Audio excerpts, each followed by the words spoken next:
الحمد لله رب العالمين والصلاة والسلام على أشرف الأنبياء والمرسلين نبينا محمد وعلى آله وأصحابه أجمعين اما بعد۔ معزز دینی و ملی بھائیوں، تمام تعریفیں اللہ رب العالمین کے لیے ہیں، ہم اس کی حمد و ثنا بیان کرتے ہیں۔ صلاۃ و سلام عرض ہو ہمارے محبوب نبی محمد صلی اللہ علیہ وسلم پر اور ان کے آل و اصحاب پر اما بعد۔ مسلمانوں، اللہ تعالیٰ سے ڈرو، اسے اپنے مراقبے میں رکھو اور جان لو کہ تم اس سے ملنے والے ہو۔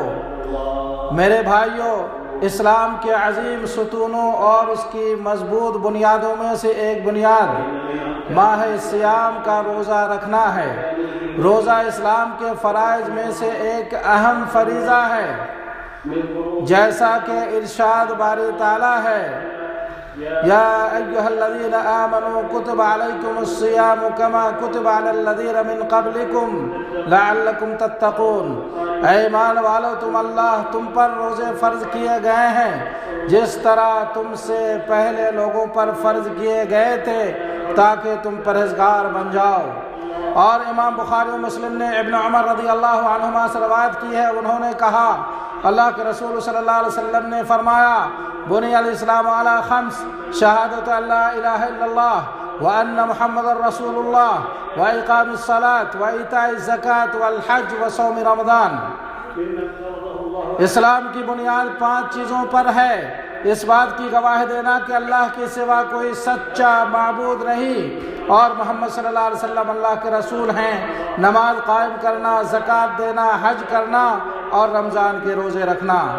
جب کسی مسلمان کو روزے کی فرضیت کا علم ہو جائے تو ان پر ان اہم ترین احکام کا جاننا ضروری ہے جو ان پر فرض کیا گیا ہے، اور ان کے لیے اس کے اہم ترین آداب و واجبات کو جاننا مستحب ہے تاکہ اسلام کے اس عظیم رکن کو اسی طرح ادا کر سکے جیسا کہ اللہ نے اسے مشروع کیا ہے۔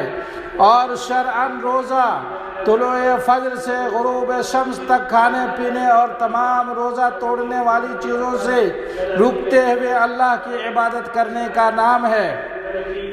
اس سے پتہ چلا کہ اگر کوئی طلوع فجر کے بعد یا غروب شمس سے پہلے افطار کر لے تو اس کا روزہ ٹوٹ جاتا ہے۔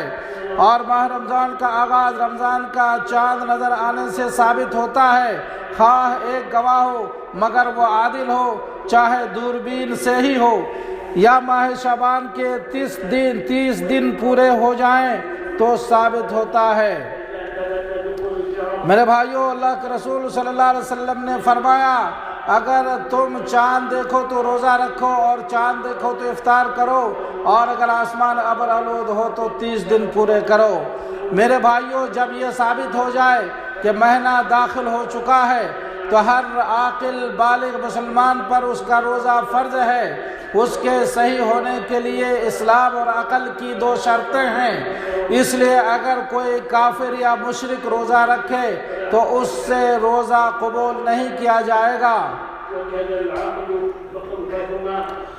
اگر کوئی چنانچہ اللہ تعالیٰ نے فرمایا، کوئی سبب ان کے خرچ کی قبولیت کے نہ ہونے کا اس کے سوا نہیں کہ یہ اللہ اور اس کے رسول کے منکر ہیں اور بڑی کاہلی سے ہی نماز کو ادا کرتے ہیں اور برے دل سے ہی خرچ کرتے ہیں۔ اگر کوئی پاگل یا دیوانہ شخص روزہ رکھے تو اس کے عمل کا کوئی اعتبار نہیں، اس لیے کہ روزہ کے وجوب کے لیے بلوغت و عقل شرط ہے، پس پاگل پر روزہ فرض نہیں ہے، اسی طرح نابالغ پر روزہ فرض نہیں ہے، جیسا کہ اللہ کے رسول صلی اللہ علیہ وسلم نے فرمایا، رفع القلم عن 3 عن الصبی حتی یبلغ وعن الصائم حتی یستیقظ وعن المجنون حتی یفیق، رواہ ابو داؤد۔ 3 شخص سے تکلیف اٹھا لیا گیا ہے، بچہ سے یہاں تک کہ وہ بالغ ہو جائے، سونے والے سے یہاں تک کہ وہ بیدار ہو جائے، اور مجنون سے یہاں تک کہ وہ ٹھیک ہو جائے۔ اور روزے کے صحیح ہونے کی رکاوٹوں میں سے حیض اور نفاس ہے، ان دونوں کا روزہ صحیح نہیں ہے اور ان پر قضا لازم ہے، جیسا کہ بخاری و مسلم میں ہے۔ معاذہ رضی اللہ عنہ کہتی ہے، میں نے عائشہ رضی اللہ عنہ سے پوچھا، اور کہا کہ حائضہ عورت کا کیا معاملہ ہے کہ روزہ کا قضا کرتی ہے اور نماز کا قضا نہیں کرتی؟ اس نے کہا تم حروریہ ہو؟ میں نے کہا نہیں، میں حروریہ نہیں ہوں، لیکن میں پوچھ رہی ہوں۔ انہوں نے کہا ہمارے ساتھ ایسا ہی ہوتا تھا تو ہمیں روزوں کی قضا کا حکم دیا جاتا تھا اور ہمیں نماز کی قضا کا حکم نہیں دیا جاتا تھا۔ میرے بھائیوں، اور روزے کی فرضیت کی رکاوٹوں میں سے بیماری، سفر اور حمل و دودھ پلانا ہے۔ اگر ایسا کرنے کی ان کو ضرورت ہو، جیسا کہ اللہ تعالیٰ نے فرمایا گنتی کے چند ہی دن ہیں، لیکن تم میں سے جو شخص بیمار ہو یا سفر میں ہو تو وہ اور دنوں میں گنتی کو پورا کر لے، اور اس کی طاقت رکھنے والے یعنی نہایت مشقت سے روزہ رکھنے والے فدیہ میں ایک مسکین کو کھانا دیں۔ پھر جو شخص نیکی میں سبقت کرے وہ اسی کے لیے بہتر ہے، لیکن تمہارے حق میں بہتر کام روزے رکھنا ہی ہے۔ اگر تم باعلم ہو، ماہ رمضان وہ ہے جس میں قرآن اتارا گیا، جو لوگوں کو ہدایت کرنے والا ہے اور جس میں ہدایت کی اور حق و باطل کی تمیز کی نشانیاں ہیں۔ تم میں سے جو شخص اس مہینے کو پائے اسے روزہ رکھنا چاہیے، ہاں جو بیمار ہو یا مسافر ہو اسے دوسرے دنوں میں یہ گنتی پورا کرنی چاہیے۔ سورہ بقرہ آیت نمبر 184۔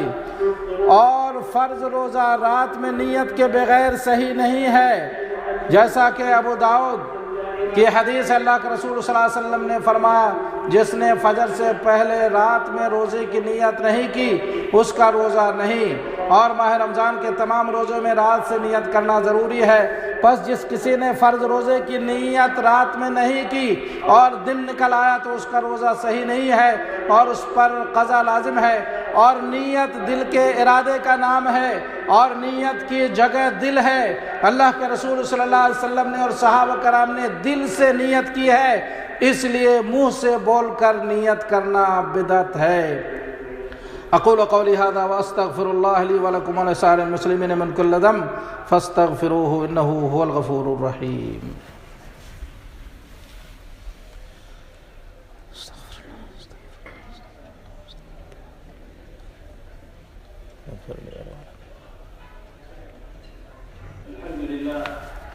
الحمدللہ وکفا وسلام علی عبادہ الذین اصطفیٰ اما بعد۔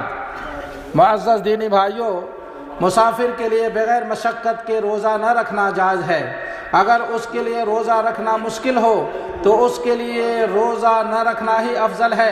اسی طرح بیمار کے لیے افطار کرنا جائز ہے، لیکن اگر روزہ رکھنا مشکل ہو تو اس کے لیے افطار کرنا افضل ہے۔ اور حاملہ یا دودھ پلانے والی عورت کے لیے روزہ نہ رکھنا ہی بہتر ہے۔ نہ رکھنا جائز ہے، خواہ اسے اپنے یا اپنے بچے کا خوف ہو۔ یہ لوگ روزہ نہیں رکھیں گے اور ہر ایک روزہ کا قضا کریں گے۔ اگر بیمار شخص مستقل طور پر روزہ رکھنے سے عاجز ہو تو وہ ہر دن کے بدلے اس دن کے گزرنے کے بعد یا رمضان کے بعد ایک مسکین کو کھانا کھلائے گا۔ حیض و نفاس والی عورتوں کے لیے روزہ رکھنا جائز نہیں ہے اور ان پر ان دنوں کے روزے کی قضا لازم ہے جتنے دنوں کے روزے توڑتی ہیں۔ اگر وہ اس حالت میں عبادت کے طور پر روزہ رکھتی ہے تو یہ بدعت ہے اور صحیح نہیں ہے۔ میرے بھائیوں، واضح رہے کہ جان بوجھ کر کھانے پینے سے روزہ ٹوٹ جاتا ہے، لیکن اگر کوئی بھول کر کھا لے یا پی لے تو کوئی حرج نہیں۔ بخاری مسلم شریف کی حدیث اللہ کے رسول نے فرمایا من نسی وهو صائم فاکل او شرب فلیتم صومہ فانما اطعمہ اللہ وسقاہ۔ جو شخص روزے کی حالت میں بھول کر کھا لے یا پی لے تو اپنے روزہ کو پورا کرے، بے شک اللہ نے اسے کھلایا ہے اور پلایا ہے۔ اسی طرح سے جو چیز کھانے پینے کے حکم میں ہے اس سے بھی روزہ ٹوٹ جاتا ہے، جیسا کہ سلائن کے ذریعے معدے میں کھانا، گلوکوز وغیرہ پہنچانا، اور سگریٹ نوشی کا بھی یہی حکم ہے۔ اور علماء کی ایک جماعت نے بخور کے بارے میں بھی یہی بات کہی ہے، اگر وہ معدے میں داخل ہو جاتا ہے تو اس سے روزہ ٹوٹ جاتا ہے۔ اسی طرح روزے کی حالت میں جان بوجھ کر منی خارج کرنے سے روزہ ٹوٹ جاتا ہے، خواہ ہم بستری سے ہو یا کسی اور طریقے سے، جیسا کہ بخاری مسلم شریف کی حدیث اللہ تعالیٰ فرماتا ہے ہاں روزہ میرے لیے اور میں اس کا بدلہ دوں گا، وہ میرے خاطر شہوت اور کھانا پینا چھوڑتا ہے۔ اور علماء کی ایک جماعت کا کہنا ہے کہ جان بوجھ کر قے کرنے سے روزہ فاسد ہو جاتا ہے، لیکن اگر بلا اختیار قے ہو جائے تو اس پر کوئی حرج نہیں ہے۔ اسی طرح سنگی لگانے سے یعنی پچنا لگانے سے روزہ فاسد ہو جاتا ہے، جیسا کہ اللہ کے رسول صلی اللہ علیہ وسلم نے فرمایا افطر الحاجم والمحجوم، سنگی لگانے والا اور لگوانے والا دونوں کا روزہ ٹوٹ جاتا ہے۔ اسی طرح خون کا عطیہ دینے سے روزہ ٹوٹ جاتا ہے، اس لیے کہ یہ سنگی لگانے کے حکم میں ہے۔ علاج کے طور پر انجیکشن لگوانے سے روزہ نہیں ٹوٹتا ہے۔ اسی طرح دمہ کے لیے انہیلر لینے یا سانس کی تکلیف کے لیے آکسیجن لینے، آنکھوں میں قطرے ڈالنے، آنکھوں یا کان میں قطرے ڈالنے، لعاب یا ہوا میں دھول نگلنے یا زبان کی نوک سے کھانا چکھنے سے روزہ نہیں ٹوٹتا ہے۔ جس نے اپنا روزہ کسی ایسی چیز سے جان بوجھ کر خراب کیا جس سے روزہ ٹوٹ جاتا ہے تو اس دن کی قضا کرے گا جس دن اس نے افطار کیا، اور اللہ سے توبہ کرے گا، اور اس پر کفارہ نہیں ہے سوائے جمع کے ارتکاب کے۔ میرے بھائیو، یہ روزے کے چند احکام ہیں، لہذا اس ماہ رمضان کا ایام کو غنیمت جان کر اس میں عمل کرنے اور اللہ کی طرف رجوع کر کے اس سے توبہ استغفار کرنے میں جلدی کرو۔ اللہ تعالی ہمیں رمضان کے ماہ مبارک سے ملائے اور اس میں زیادہ سے زیادہ عمل صالحہ کرنے کی توفیق عطا فرمائے، آمین یا رب العالمین۔ اللہم صلی وسلم علی نبینا محمد وعلی آلہ واصحابہ اجمعین۔ یا اللہ تو اپنے محبوب نبی محمد صلی اللہ علیہ وسلم پر درود و سلام نازل فرما، ان پر، ان کے آل و اصحاب پر اپنی رحمتیں نازل فرما۔ یا اللہ ہمیں اپنے نبی کی محبت نصیب فرما، ظاہر و باطنی طور پر ان کی سنت پر عمل کرنے کی توفیق عطا فرما۔ یا اللہ ہمیں ہدایت، تقوی، عفت و پاک دامنی نصیب فرما۔ یا اللہ ہمیں رمضان کے مبارک مہینے سے ملا، یا اللہ ہمیں رمضان کے مبارک مہینے سے ملا، اور اس میں جو عمل کے اور خیر برکت کے لیے جو چیزیں رکھی گئی ہیں یا اللہ اس میں بڑھ چڑھ کر حصہ لینے کی توفیق عطا فرما۔ یا اللہ تو ہمیں دین میں ثابت قدمی نصیب فرما، ہمارے ایمان و عقیدے کی حفاظت فرما۔ یا اللہ تو ہمیں اپنے نعمتوں کا شکر ادا کرنے اور کما حق ہو اپنی عبادت کرنے کی توفیق عطا فرما۔ یا اللہ ہمیں قلب سلیم و سچی زبان عطا فرما۔ یا اللہ تو ہمیں اپنا ذکر و شکر اور عبادت اور حسن عبادت کی توفیق عطا فرما۔ اسلام اور مسلمانوں کو غلبہ و کامیابی عطا فرما، شرک اور مشرکین کو ذلیل و رسوا فرما، دین کے دشمنوں کو تباہ و برباد فرما، مومنوں کو نصرت و کامیابی عطا فرما۔ یا اللہ ہمیں امن سکون کی زندگی نصیب فرما، یا اللہ ہمیں امن سکون کی زندگی نصیب فرما، ظاہر و باطنی فتنوں سے ہمیں مامون و محفوظ عطا فرما۔ یا اللہ ہمارے ولی امر کی اصلاح فرما، یا اللہ ہمارے ولی امر کی اصلاح فرما، تو ہمارے امام خادم حرمین شریفین اور ان کے ولی عہد کو اور تمام مسلم حکمرانوں کو ہر خیر و بھلائی کی توفیق عطا فرما۔ وصلی اللہ علیہ نبینا محمد وعلی آلہ واصحابہ اجمعین۔